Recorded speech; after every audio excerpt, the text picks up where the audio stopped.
Can I tell a funny story that I saw a video about yesterday? It was really funny. I don't know. Can you? Would you allow me? May I? Would you allow me to do that? Yeah, I guess.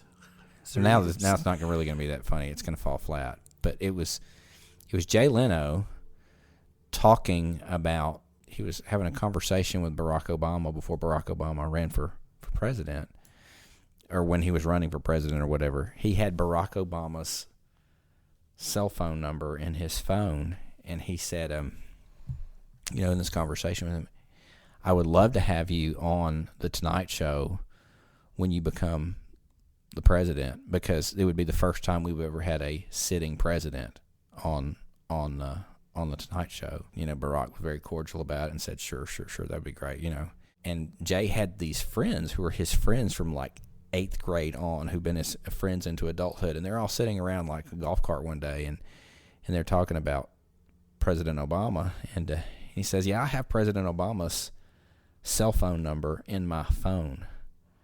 I can call the President of the United States anytime I want to. And so they're like, do it, Jay, do it. And I was like, he's the president. He's probably pretty busy. And so, he just kind of goes, oh, all right. And he picks up the phone, and he dials the number, and it rings. And it answers on the other end. This is Barack. And Jay Leno, well, Mr. President, this is Jay Leno, and he says, I was, my friends and I, we wanted to call you, and then he said, Jay, forget this number, and he hung up.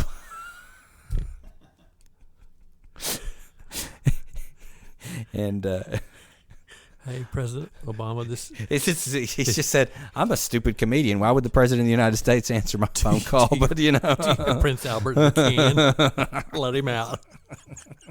So next thing I know, 10 Secret Service guys are pinning me to the ground. Well, you forget my number, Jay. Click. Well, hello, Dr. Putman. How are you doing today? Hello there, Dr. Norman. How are you? I'm doing well. We've kind of had a little gap of time since our last podcast. I'm happy to get things back on track today. Yeah? Yeah, I've kind of missed you. Oh, wow. Yeah. There's sentiment is shared, I guess. There's the Dr. Putman of the university, and then there's Podcast Rhyne. Podcast Rhyne. Yeah, I'm ready to interact with Podcast Rhyne today. Wow. I've got enough Dr. Pepper Zero Sugar in my veins to do that, I guess. Okay. Well, I'm pretty excited about what today represents. Been thinking about when we get back together and get this thing moving forward, what could we do? And I would like for us to tackle a theme or have a theme for several podcasts. I'm thinking about calling it Thorns and Thistles, taking the language out of Genesis chapter 3 as it relates to work, and looking at different issues about work and working in a fallen world and all the complexities, all the trials, all the struggles that people have working in the world, working with thorns and among thorns and thistles. You on board with that? Yeah. Cue the Dolly Parton music. Dolly Parton sang Working 9 to 5, right? She did. So, you kind of left me. I mean, I feel like that is like, where did that come from? That's the appropriate talking theme about song Genesis for 3, and you go Dolly Parton. Work. Yeah. Yeah. Well, I mean, in that song about thorns and thistles. Yeah, I guess it is. See, are you going to sing look it for at us? me making a country music reference, and you not yeah, immediately catching it. I feel like the roles have reversed. Yeah, why don't you make some dorky comic book references? Where am I? So yeah, I heard there was a challenge. Are you trying to work in some pop culture references here? I can't disclose those things right now. You better not. They'll get there. Don't do it. We will arrive in a few minutes for that. Let's try to turn this back into a redemptive direction here. And let me just read the passage out of Genesis 3. Now, creation's happened. God's put Adam and Eve in the garden. The serpent has come into the garden. The arrival of the serpent. And the temptation has occurred. They did eat the forbidden fruit. Right. And God is now pronouncing his judgment. And he has made his pronouncement upon the serpent. He has made his pronouncement to the woman. Well, I'll just read that in chapter 3, verse 16. He said to the woman, I will intensify your labor pains. You will bear children with painful effort. Your desire will be for your husband, and yet he will rule over you. Verse 17, and he said to the man, because you listened to your wife and ate from the tree about which I commanded you, do not eat from it. The ground is cursed because of you. You will eat from it by means of painful labor all the days of your life. It will produce thorns and thistles for you, and you will eat the plants of the field. You will eat bread by the sweat of your brow until you return to the ground, since you were taken from it. For you are dust, and you will return to dust.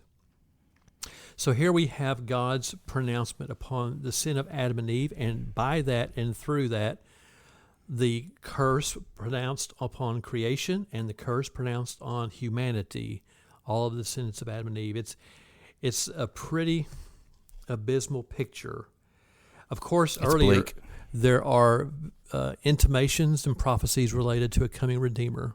So even in the early stages, there is embedded in God's pronouncement hope. But we're not there yet in this passage. And so Adam and Eve now have this curse pronounced upon them. And it's interesting, I kind of work on the school of thought, rightly or wrongly, that in this passage we see the two most basic realms, the two most basic areas of human existence. The family, marriage, family parenting, and work. And both are bearing the consequences of the sin of Adam and Eve. And as it pertains to this podcast, the Lifework Podcast, we now work. They did then after this point on, and we now today, we work in a fallen, sin-cursed world. Right.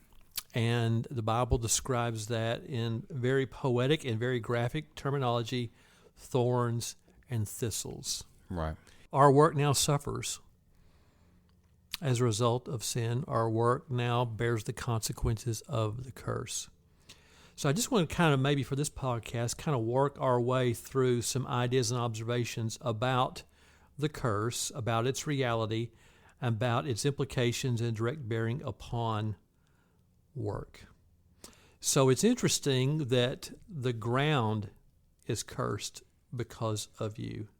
That's an interesting direction for that first part of that pronouncement to go. The ground is cursed because of you. You will eat from it by means of painful labor all the days of your life. Obviously, there is strong agrarian language here about the work that he was doing was related to the ground, the earth. That the work that he was doing was to produce food. And now that very basic expression of work and the very basic expression, the core expression of producing something, now is cursed. Yeah, of course, the ground, if you look back to chapter 2, is the source of life. I mean, that's kind of consistent across this whole, opening couple of passages of Genesis. I mean, Adam and Eve, or at least Adam, is created from the dirt. He's created from the ground. It's from the ground that these trees spring. It's from the ground we could imagine that the tree of life itself springs. I mean, so it's in many ways kind of a picture of the provision that God gives us, and it's almost like cutting off that provision at the source in some ways, or at least not cutting it off, making it more difficult to glean, making it more difficult to get what comes from the ground, and so I think that one thing I would say about this passage is that it's interesting to me that he doesn't directly curse Adam and Eve the same way he directly curses the serpent. Yeah. I mean, he says in verse 14 to the serpent, because you have done this, you are cursed.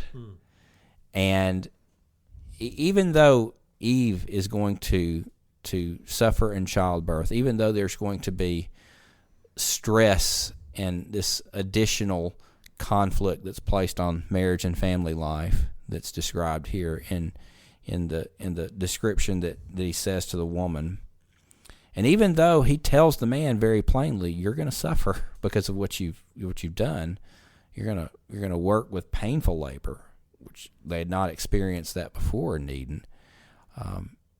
he doesn't directly curse Adam or Eve in this passage.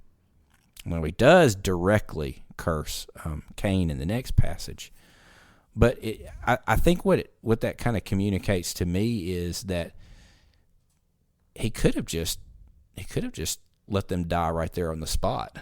And would have been perfectly righteous. It would have been perfectly righteous. He could have done what that great Russian theologian Ivan Drago says: if he dies, he dies. Okay, you got it in. You worked it in. He could have just let it slide, but instead, what does he do? He makes provision for them. Yeah, and he says the ground is cursed. Even your natural bodies are in some ways cursed as a result of the fall. I mean that's there's this introduction of illness. There's this introduction of physical pain. There's this introduction of suffering.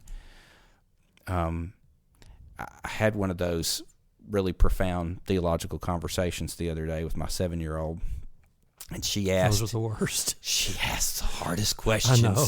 She's sitting there in bed, and we had just had a tornado warning on campus a few hours before the sirens went off, and we went and got in our safe place, and we're back out and we're at home. And she said, "Dad, why does God allow tornadoes?"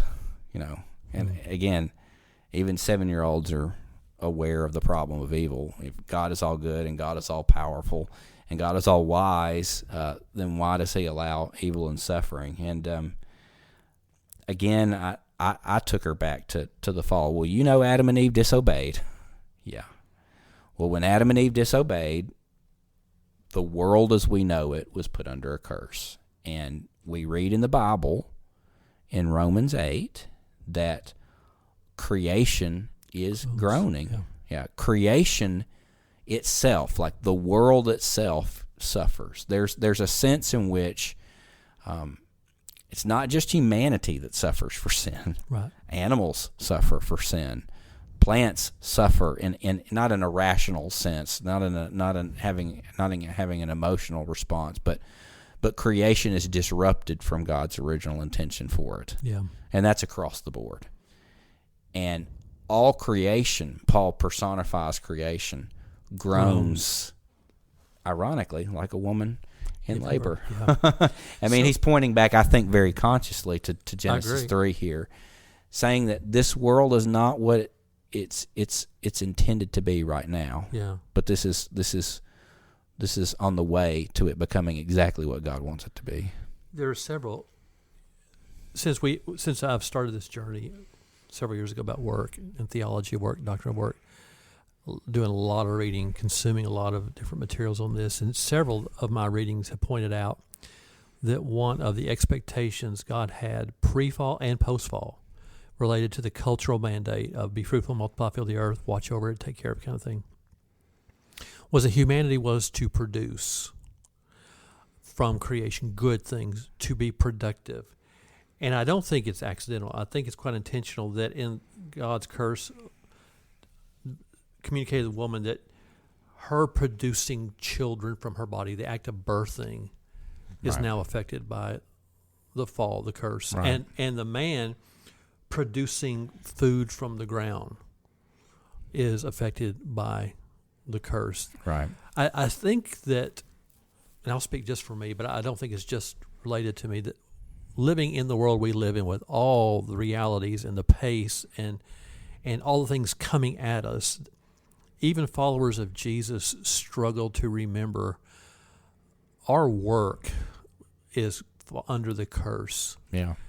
And if we're not mindful of that, I think, number one, we lose our dependency upon God to help us in our work. And secondly, it may create a set of expectations that are just not biblical when it pertains to how we work, what we work, what that's to produce in family and vocation. So our sin affects our work. We work as sinners, and our work is affected by our sin. Sure. And of course, one of the things about living in a fallen world is that we are doing everything in our power to the best of our ability to try to reverse the effects of sin as much as we can. Yeah. I mean, I don't think my wife would be mad at me telling you this, but maybe if you have to say that, maybe she probably will be. It'll be easier to get forgiveness than permission. We're not going to edit it out. So you're going to live with it. when we went to the hospital with Ben, I mean, the first thing she said, she got to the counter, "Is it too late for the drugs?" Again, I can't say. I don't think she's the only woman that's ever said that. I can't say anything from experience, obviously, right. on this subject matter. As my father frequently says, men may be stronger, but women are tougher, and that's very, very clear. Absolutely, when you look at this passage. But I mean, think about it. For the vast majority of human history, women have had to endure, painful childbirth in ways that, the advance of science in the last couple of years it's not taken away pain, but it's mitigated the effects of. I mean, we've seen incredible advances in medical science that have really, kind of made this easier to bear, if you will, than many generations, millennia of women have experienced before. And I mean, I think the same thing is true when we look at agricultural science. When we look at working the ground, not only do we have these significant advances in agricultural chemistry, significant advances in irrigation systems. We have AI that's running our tractors at this point, at least in a lot of places. We have these first world ways of addressing some of the problems of the fall, and I'm not saying that that's necessarily a great thing or a bad thing. I'm not really making a judgment call on it. I'm just saying that human beings are going to work to try to do what they can to reverse the effects of the fall where they're found. And as you were saying that, I fully agree with what you just said, and I was also reminded of, and yet, droughts are still droughts. Sure. And some kind of disease on the plants, some kind of disease in livestock. That's right. Still, there are things that are outside of human control. We can build all the towers to Babel we want to, but we can't. We still live under the curse. We still live under the curse. That's right. Yeah. So we work as sinners. Our work is affected by sin. Our work is intended to be productive, that we are to produce things from creation for our good, for flourishing. And yet we produce thorns. We work in ways in the midst of thorns and thistles, and sometimes it feels like the fruit of our work is thorns and thistles. Now, you're also a pastor. Yeah.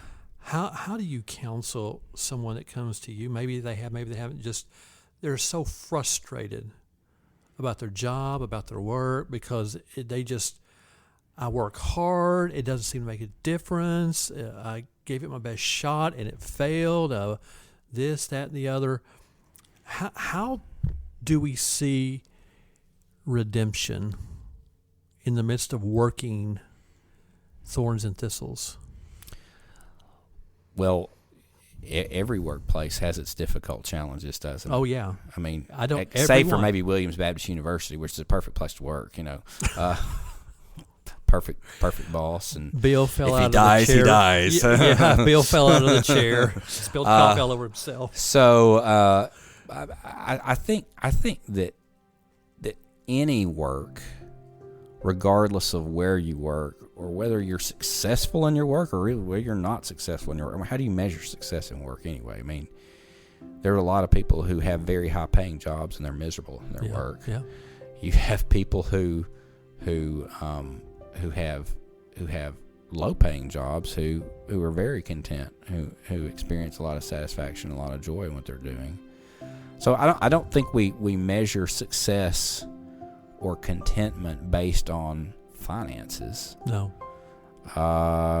What other criteria would we use to assess fulfillment? I mean, I think that's kind of the question that this kind of goes to. And in a broken and fallen world, maybe it's more than just the production. Maybe it's what God's producing in us when we're working. How do we find contentment in our workplace? And I think that's living a life of not to sound like one of our brochures, living a life of Christian purpose. When you find meaning and you find purpose in what you're doing, and you really have a sense of life mission, I think that's where you get satisfaction. That's where you get your contentment from work. We're going to pause our conversation here at this time, and we'll pick it back up next week in the next podcast. Excellent.